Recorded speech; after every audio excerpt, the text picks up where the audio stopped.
subscribe, hit that like. Let's craft the day and light the night. Georgie's Gorgeous Gifts, run by Tony, it's true. We're making magic just for you. Hi and welcome back to Georgie's Gorgeous Gifts. I'm Tony and today we're going to be doing this polar bear Christmassy type of plaque. We're going to be using some abalone shells. These are real ones, not imitation ones. The colour on them is absolutely stunning, and we're also going to be using some clear crystals and some white crystals from this little set.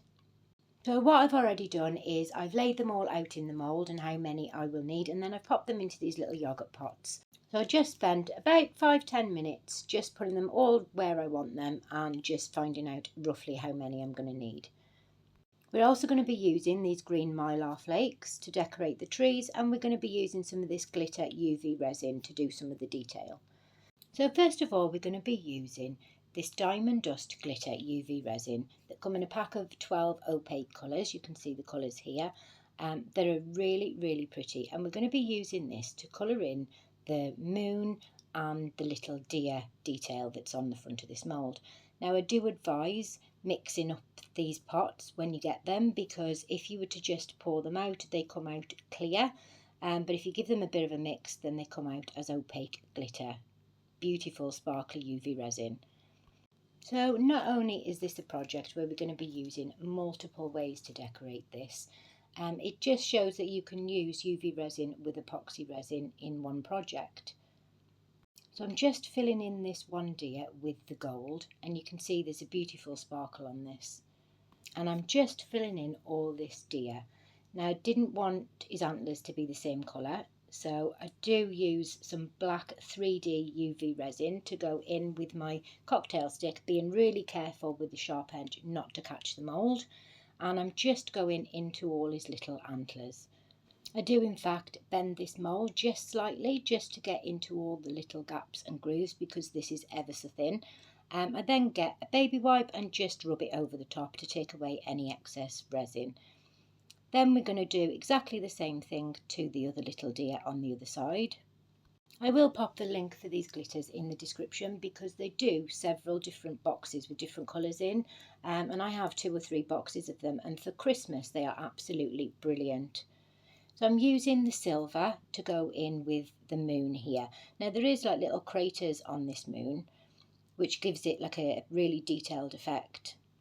And you'll see later on that I also have the elephant mould that's very similar to this. So I'm using some clear resin now just to go into the trees, which are really difficult to see at the minute, but we're going to highlight them with some green mylar flakes. So this is just some clear UV resin from J. Diction. It is the high viscosity to stop it from spreading to the places that I don't want it to go. But I'm just filling in all the gaps and then making sure with my cocktail stick that I'm just getting into the grooves. And really I should have got my dotting tool for this, but some of these gaps and lines were really quite thin, so this was perfect for the size. But you really do need to be careful not to scratch your mould, otherwise every project you do with this mould after will have the scratches in. So this is the green mylar flakes. Now I'm just popping it on top of the UV resin, and then I'm going to use my cocktail stick just to pop it into the actual tree shape. These are little bits of plastic mylar stenciling sheets that's cut up and coloured, and you can get them in various different colours really cheaply, but the effect they give is really quite something. Now when I demould this, it's a bit of a strange one, because the top half of this mould is not just matte, it's frosted, and the bottom half is clear. I'll also be using some of these crystal chips, as I said in the beginning, and I was really quite unsure as to whether to use the white ones in the gaps all the way round, or whether to use the aqua green ones here to go with the green abalone shells, but I decided to go with the white as this one was a polar bear.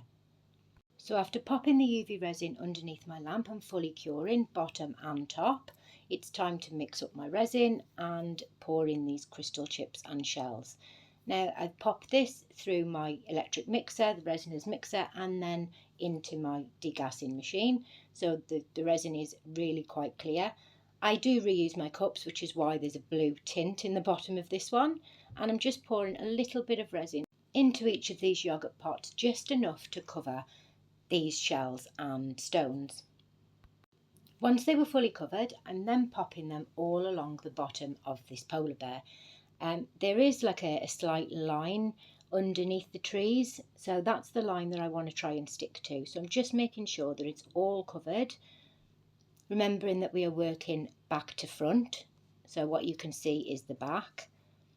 And then once I was happy with the placement, I then did exactly the same with these little crystal chips, making sure that they were fully coated.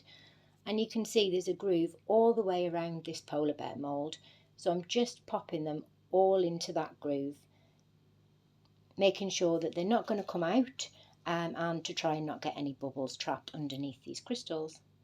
Now I have sped this bit up for you because, as you can imagine, it did take quite some time, and after popping them into the groove, I then use my lollipop stick just to push them all in and make sure that none of them are out of the gap. Now this mould takes about 300 ml, so I mixed up about 140 mils the first time. So I'm pouring the rest of what's left of the resin just to give it a clear base, because I don't want any colour seeping through these abalone shells or the stones. I want it to be perfectly clear first. So I'm using up the rest of the resin, and this fills up the mould just under halfway. After letting the resin sit for about 15-20 minutes for it to thicken up a little bit, I then go in with my stick again and just make sure that there's no bubbles, no little bits, any floating bits of glitter, mylar flakes. I did spot that there wasn't quite enough abalone shells in this, so I did top them up with what I had left. And these ones are from Resin supplies.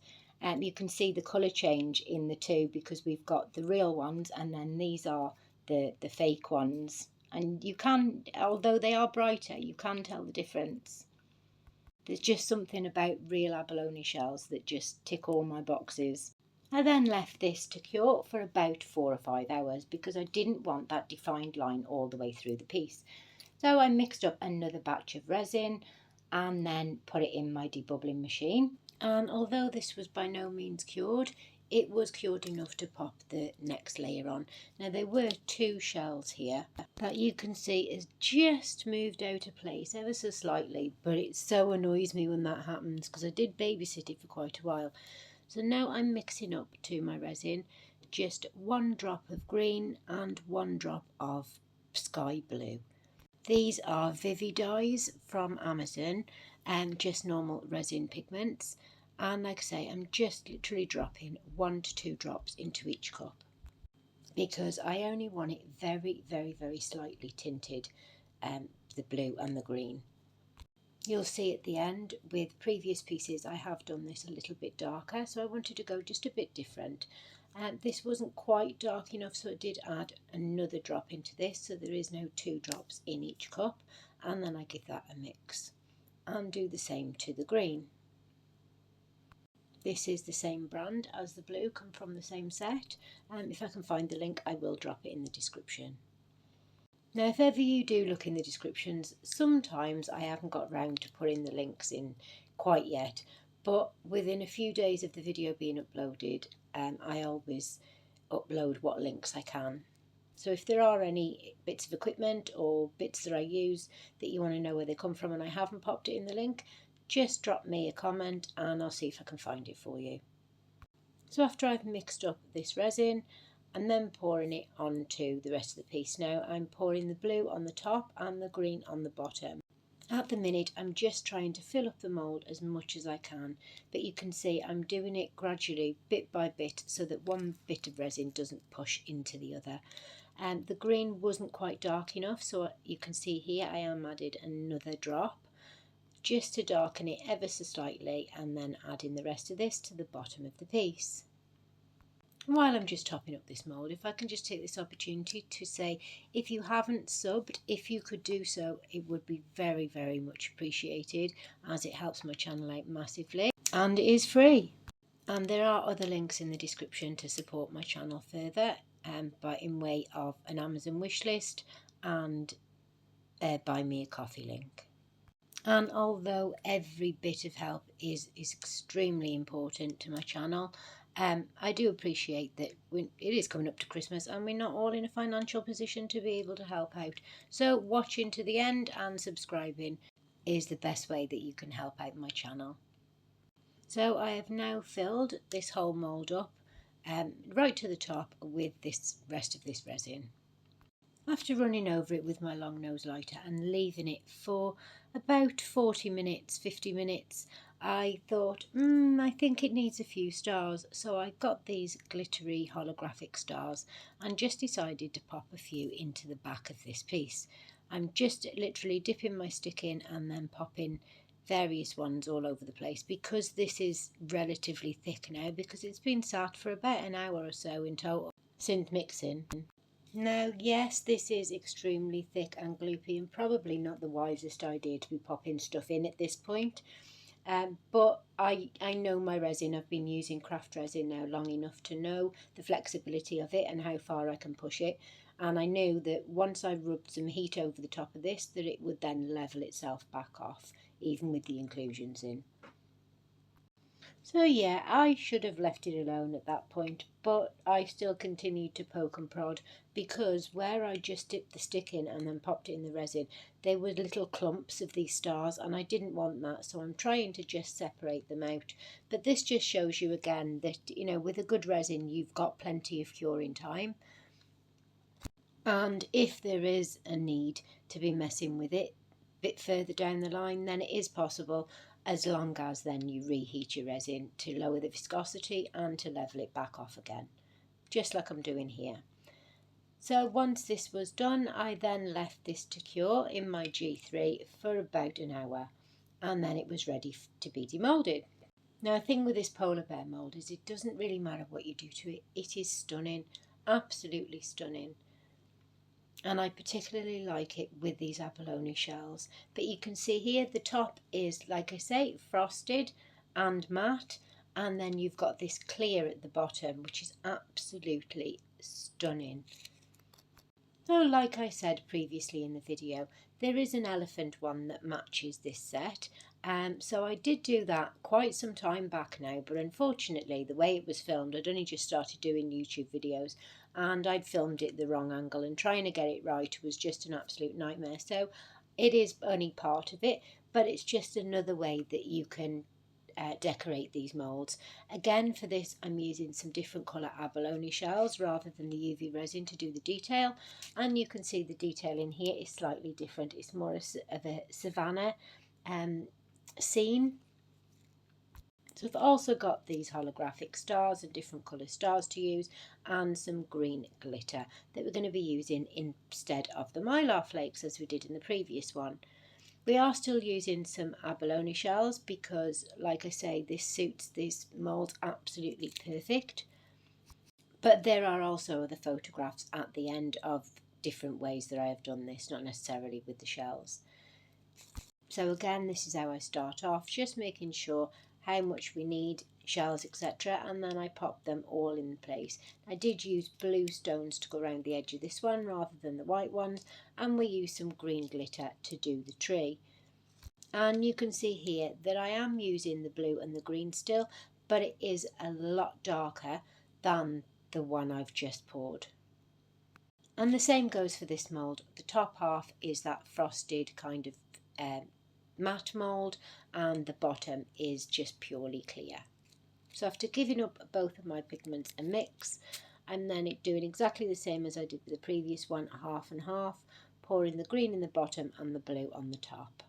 Now this works with whenever you're using two different colours, and if you want to keep them relatively sort of central, you pour the one like this, then you pour the other on the top, and then you just blend them together.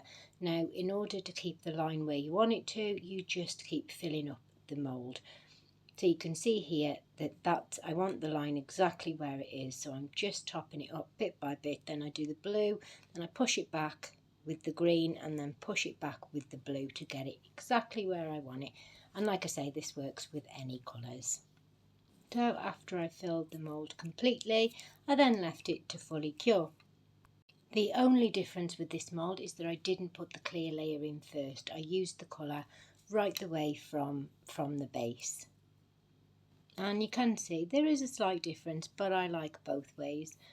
So after you've seen them all, let me know in the comments which one's your favourite. So after allowing this one to fully cure, again, this is the demould. Now I really do like the blue stones in this one. And the first elephant that I did, because it was more of an opaque colour, it didn't look right to me and I wasn't a big fan, but it did sell pretty quickly. So like I say, here is the other elephant. Now we are about done, and all that's left is for me to leave you with some glamour photos.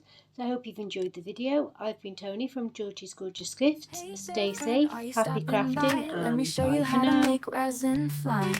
Glitter swirls and colors that glow. Georgie's Gorgeous Gifts is the place to go. Hit that subscribe, hit that like. Let's craft the day and light the night. Georgie's Gorgeous Gifts, run by Tony, it's true. We're making magic just for you.